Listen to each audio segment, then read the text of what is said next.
kiyimlarimni olib tashlashgan, badanimda esa ximichiski kuygan joylari bor. Biroz yoqimsiz. Lekin normayman. Chinakam og'riq qachonki qimirlasam yokida chuqur nafas olganini sezaman. Mana hozirgidek. Men tajriba quyonchasiman. Men otam ham, onam ham, singlim ham, bolalarim ham, xullas, hammasi tajriba quyonchasi bo'lishgan. Ular hammasi o'lib ketishgan. Meni ham qismatim shu. Biz shu uchun dunyoga kelganmiz. Quyonlar uchun bu sharafli ish.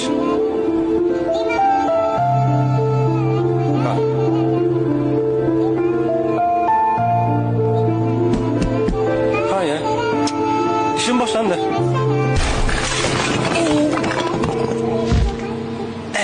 Judayam qo'rqinchli. Lekin men shunchaki ishimni qilyapman. Hayır. Qayerda bichayotgan guruhlar? Ha, ularmi? Ketimdan yurishibdi va qanaqadir hujjatli film olishdi. Ularni iltimos qil, bizni qutqarishsin. Qutqarsin, bu yerni olib ketsin. Men eshitdim. Okey. Menga qarang. Bu joyni kesib tashlab bo'ladi-ku.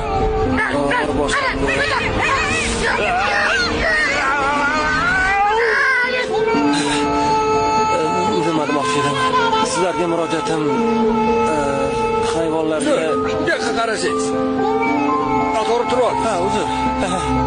Men to'g'ri turdimmi? Ha, bo'ladi. Xullas, nima demoqchi edim? Sizlarga murojaatim hayvonlarga tajriba qilib ishlab chiqaradigan kosmetika, ko'zdagi suriladigan shampunlar, quyoshga qarshi kremlar, umuman barchasi vannangizda turgan hamma kremlar, kosmetikalar. Sizlar bo'lmaganingizda men ochig'i ishsiz qolgan bo'lardim. Qayerdadir o'rmonda. Oddiy quyondek.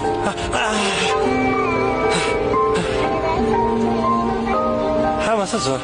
Sizning chiroyingiz uchun hayvonlar ozor chekishi yoki qurbon bo'lishini bilarmidingiz?